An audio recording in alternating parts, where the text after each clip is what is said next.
Bien, cantamos a la Virgen la salve.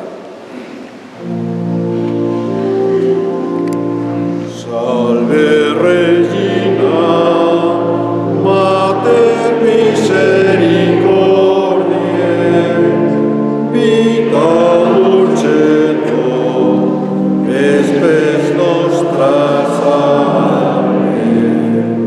A te clamamus, exules filii Eve, a te suspiramus, gementes et flentes, in ac lacrimarum vale.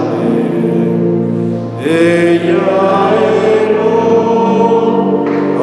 advocata nostra, y los tuos misericordes oculos, haznos converter.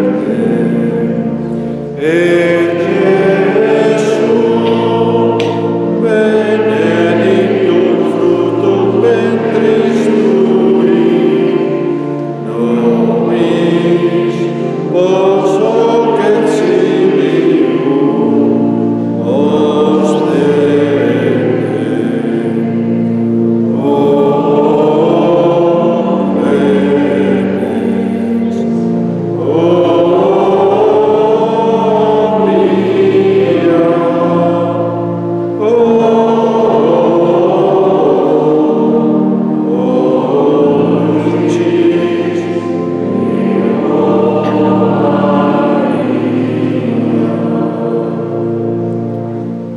y acogemos al Santísimo Sacramento cantando Cantemos al amor de los amores.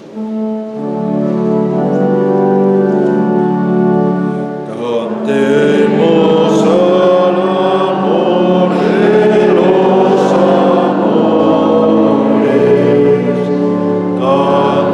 cantemos al Señor, Dios está aquí, venid adoradores, adoremos a Cristo Redentor. Gloria a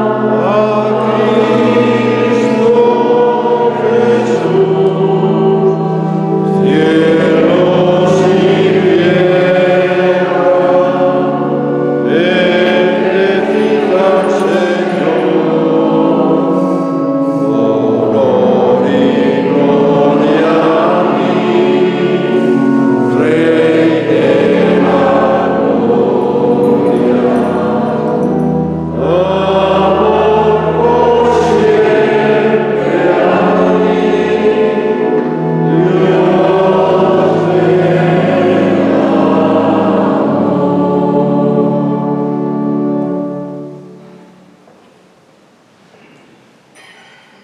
Nos sentamos y a continuación escuchamos la predicación del Padre José María Aguilera con el título Relacionarse bien con el poder y el dinero.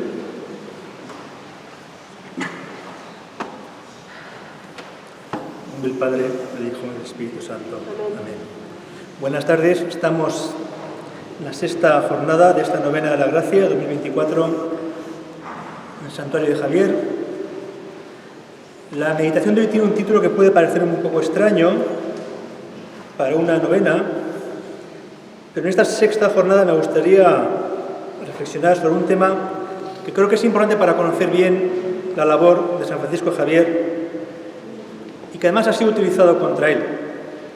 En concreto me refiero a su relación con el poder y el dinero. Como digo, es bueno para entender mejor, de forma más completa, al santo. La conclusión o el mensaje final al que quiero llegar son sencillos. Hay que relacionarse bien con el poder y el dinero.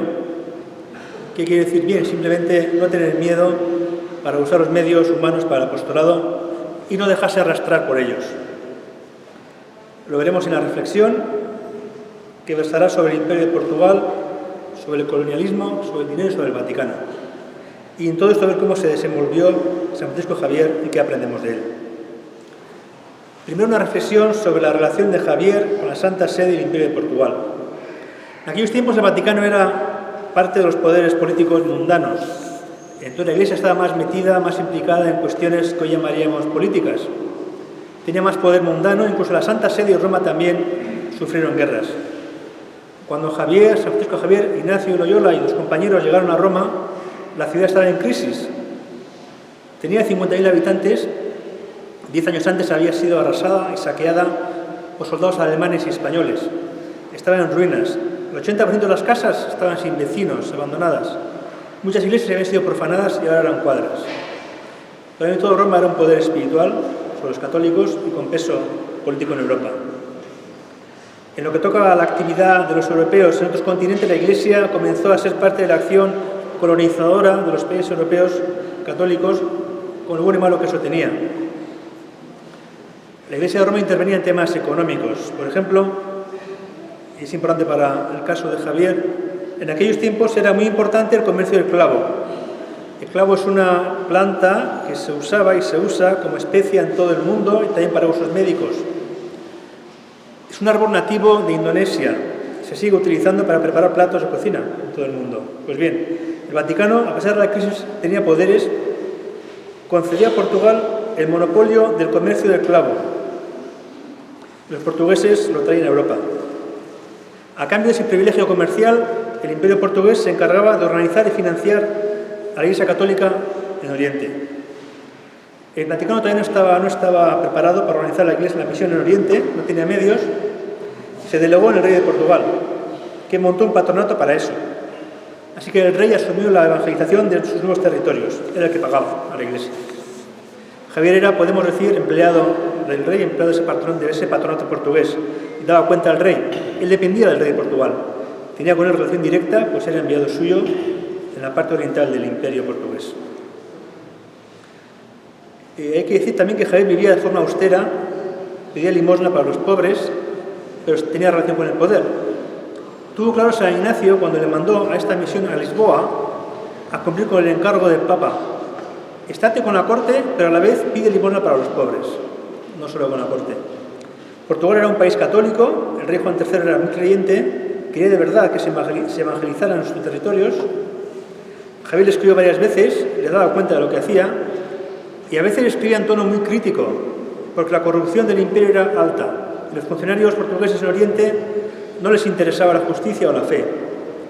Y Javier criticaba abiertamente por escrito la situación. En esta relación entre países, lo bueno es que para la Iglesia Católica tuvo la posibilidad de expandirse a nuevos mundos y relacionarse con ellos. Así que relacionarse diplomáticamente con los poderes de este mundo era el medio para que la misión pudiera existir. Javier hablaba con autoridades públicas, a veces viajaba como diplomático, con salvoconductos, y cuando llegaba a Japón o donde fuera, hacía regalos de lujo europeos, ropa fina, ropa delicada, relojes, cuadros, instrumentos musicales, utensilios que no había en los sitios que visitaba.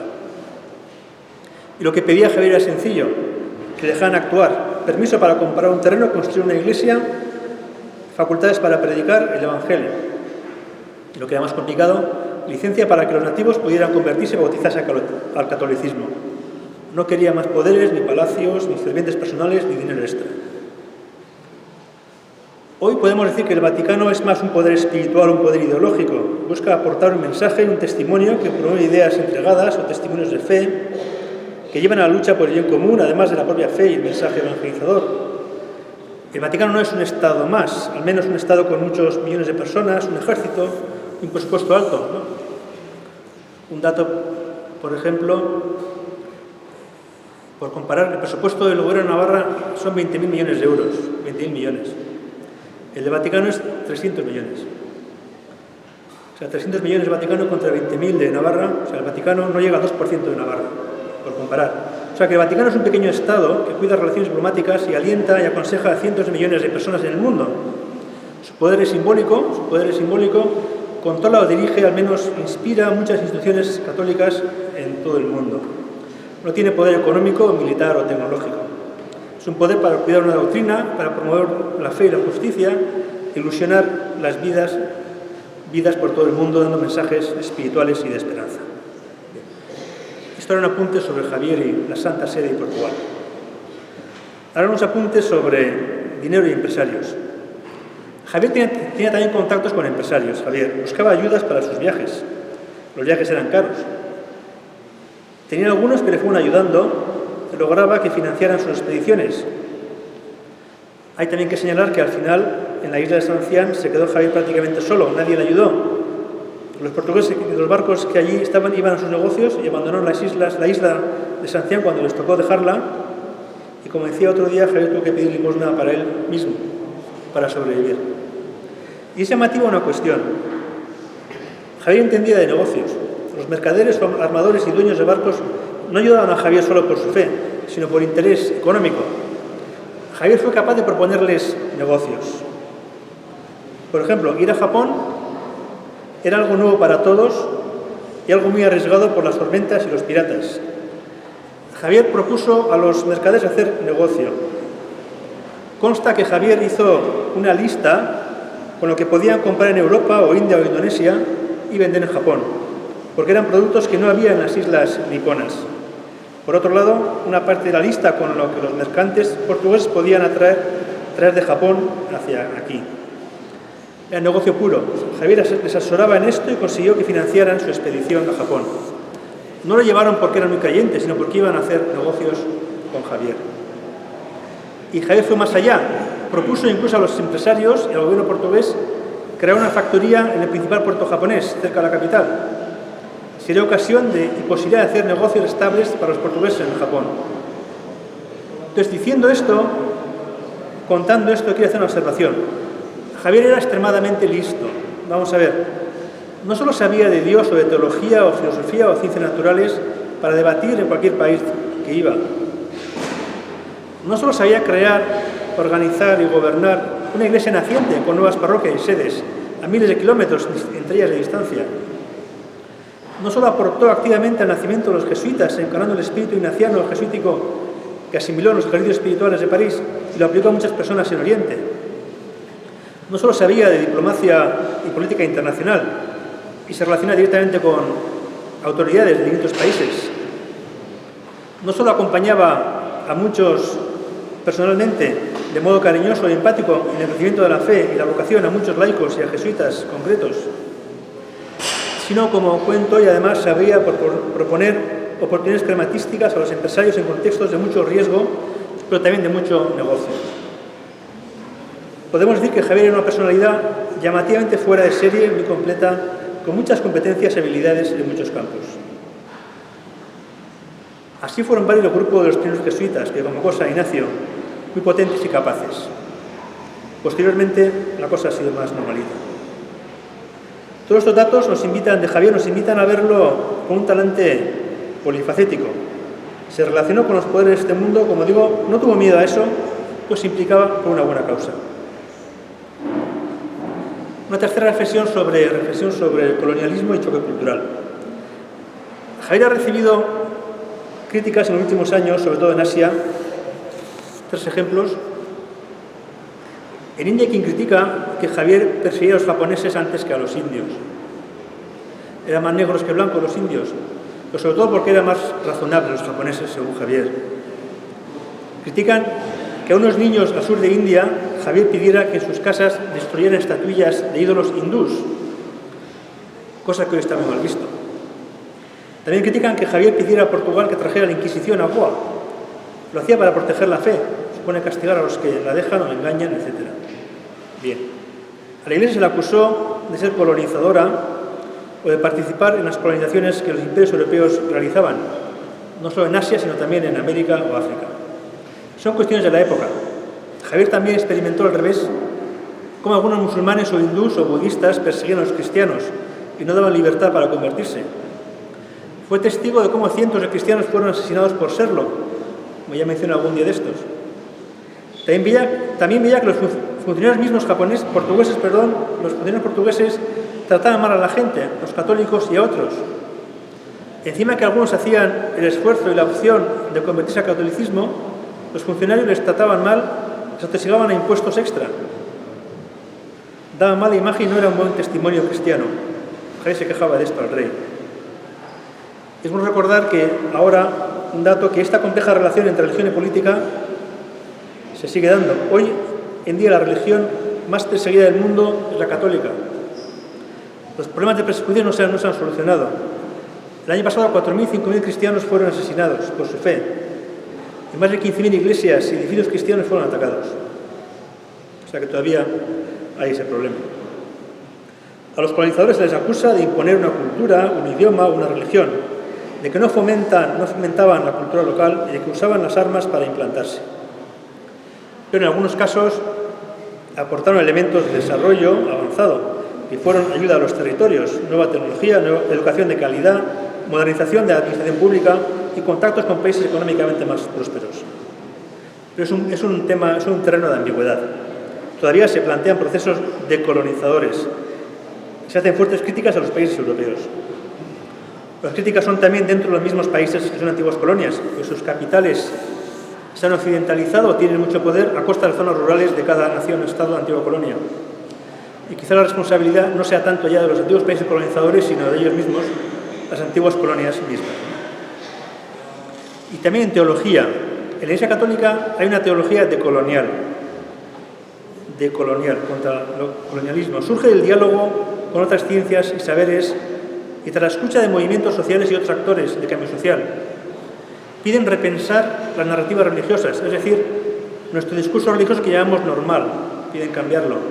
Dar más valor a las expresiones espirituales y cosmovisiones de las culturas locales, recuperando en especial las sabidurías indígenas. También surge la conexión de lo anterior con otras luchas sociales y movimientos de liberación, por racismo, sexismo, temas económicos, etc. Repensando las situaciones de falta de dignidad, de equidad, de justicia social, etc. Se está en la Iglesia ahora fomentando un cambio de estilo, inspirado en el Vaticano II, que se concreta en hechos como el Sínodo de Amazonía, o el actual proceso que promueve una Iglesia sinodal, que implica más escucha y comunión con todos. Claro, es más fácil tener un discurso y una liturgia igual para todos, e imponerlo a todos por un pretendido deseo de unidad y uniformidad. A nosotros nos parece normal, pero a otros les parece una imposición.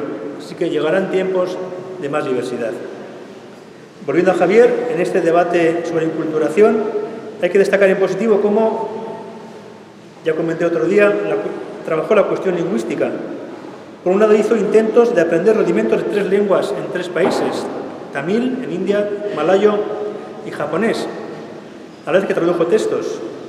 Por otro lado, en el colegio de Goa, en India, admitió expresamente a estudiantes de zonas diversas de toda Asia.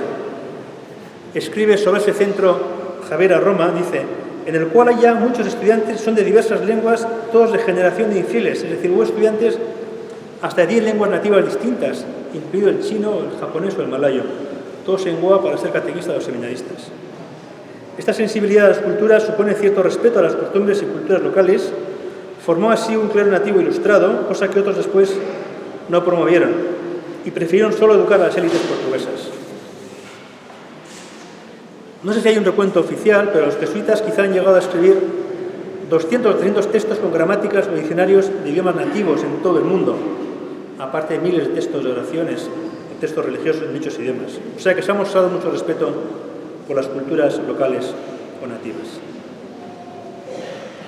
Eta ikasten dugu, hemendik, fedea esperientzi zerbait personala eta intimo bat da, baina kolektiboa eta komunala ere bada. Komunitate, kultura edo herri baten parte izan daiteke. Eliz komunitatea beste erkidego batzuekin eta agintari politiko, sozial, kultural eta ekonomikoekin bizi da. Bizitzeko, edatzeko eta biziauteko baliabideak behar ditu, elizak. Guztionetatik bi ondorio atera ditzakegu, bi ondorio. Lehenik eta behin gaur ere elizari evangelizatzen jarraitzeko bitartekoak izan ditzan lagundu behar diogu. Gainera, elizak eta kristauek borrokatu behar dute botere publikoek, ekonomikoek eta kulturalak onura komunaren zerbitzura izan dezaten eta pertsonei etekinik ez ateratzeko. De todo esto que aprendemos, hemos reflexionado sobre el Vaticano, sobre Portugal, el dinero, el colonialismo o lo intercultural. La fe es una experiencia personal e íntima, pero también es colectiva y comunitaria. Puede ser parte de una cultura, una comunidad, un pueblo o un país. La fe necesita recursos para vivir, para propagarse y para sobrevivir. La comunidad eclesial convive con otras comunidades y con las autoridades políticas, sociales, culturales y económicas. Javier se enfrentó a todo esto. No tuvo miedo de enfrentarse a multitud de problemas y frentes para que la Iglesia creciera por Oriente. Utilizó medios y poderes mundanos para que la fe y la buena noticia del Evangelio pudieran existir. Lo importante es que no cayó, creemos, en la tentación de buscar un poder mundano sin más, sino que sus ideales eran evangélicos. Y tras esta pequeña o rápida reflexión sobre poderes mundanos llegamos a dos conclusiones, al menos dos. En primer lugar, hoy también nos toca ayudar a que la Iglesia tenga medios para que pueda seguir evangelizando. Y además, la Iglesia y cristianos tenemos que luchar para que los poderes públicos, económicos, culturales sirvan al bien común y no se aprovechen de las personas. Terminamos, como otros días, con una oración puestos en pie.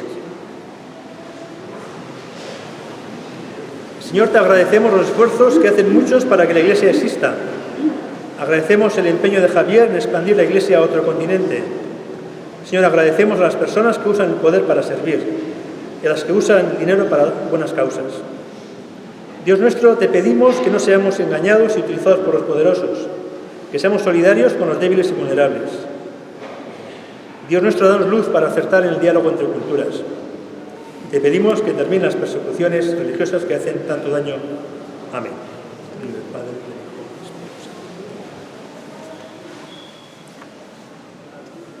Y rezamos la oración de la novena de la gracia, que haremos de manera dialogada con las tarjetas que tienen en los bancos.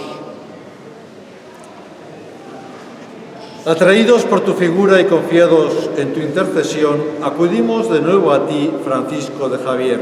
Queremos ante todo dar gracias contigo a Dios, porque quiso ser el centro de tu vida y hacer de ti el gran apóstol de los tiempos modernos. Alcánzanos de Él, en primer lugar, la gracia por excelencia de amarle también nosotros con todo el corazón y ser testigos de Cristo con la palabra y la vida. Y además, si es para su gloria y bien nuestro, la gracia particular que pedimos en esta novena. Pues pedimos por las intenciones de los que participamos en esta novena. Roguemos al Señor. Te rogamos, óyenos.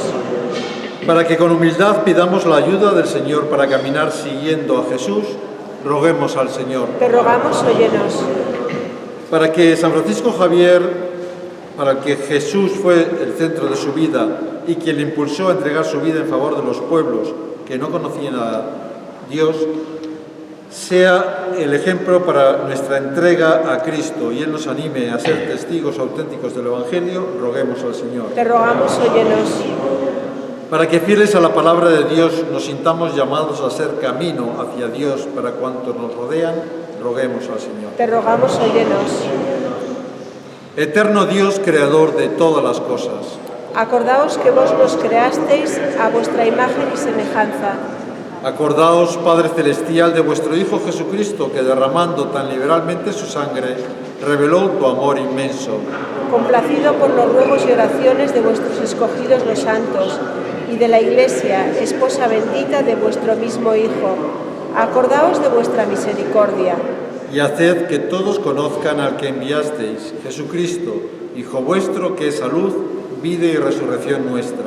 Por el cual somos libres y nos salvamos, y a quien sea dada la gloria por infinitos siglos de los siglos. Amén. Señor y Dios nuestro, tú has querido que numerosas naciones llegaran al conocimiento de tu nombre por la predicación de San Francisco Javier. Infúndenos su celo generoso por la propagación de la fe y haz que tu Iglesia encuentre su gozo en evangelizar a todos los pueblos. Por nuestro Señor Jesucristo, que vive y reina contigo por los siglos de los siglos. Amén. San Francisco Javier, ruega por nosotros. Y adoramos al Santísimo Sacramento cantando tanto un largo sacramento.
Dios, que en este sacramento admirable nos dejaste el memorial de tu pasión, te pedimos que nos concedas venerar de tal modo los sagrados misterios de tu cuerpo y de tu sangre, que experimentemos constantemente en nosotros el fruto de tu redención.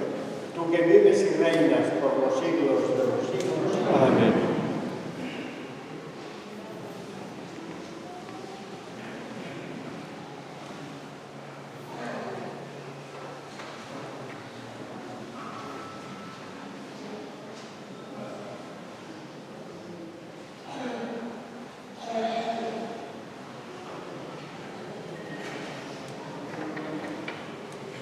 Bendito sea Dios. Bendito sea su santo nombre.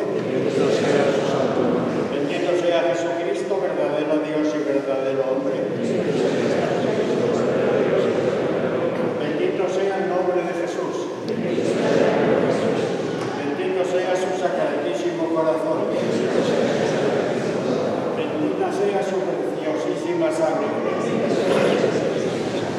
Bendito sea Jesús en el santísimo sacramento del altar. Bendito sea el Espíritu Santo Paráclito. Bendita sea la excelsa Madre de Dios, María Santísima. Bendita sea su Santa e Inmaculada Concepción. Bendita sea su Santa Inmaculada Concepción.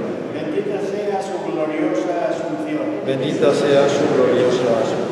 Bendito sea el nombre de María Virgen y Madre. Bendito sea el nombre de María Virgen y Madre. Bendito sea San José, su castísimo esposo. Bendito sea San José, su castísimo esposo. Bendito sea Dios en sus ángeles y en sus santos.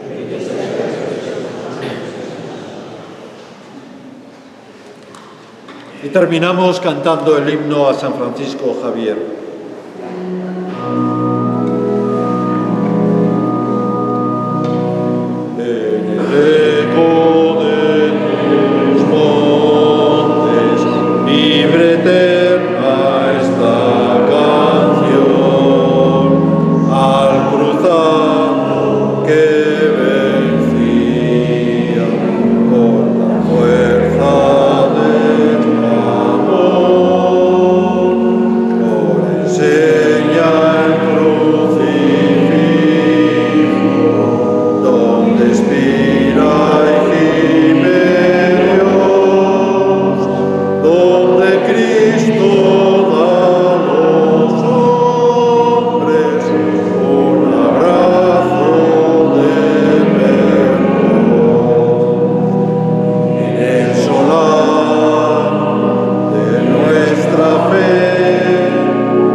Os invitamos a participar en la Eucaristía de acogida a los peregrinos que va a tener lugar ahora a las 5 en la explanada del Castillo, presidida por nuestro arzobispo, don Florencio.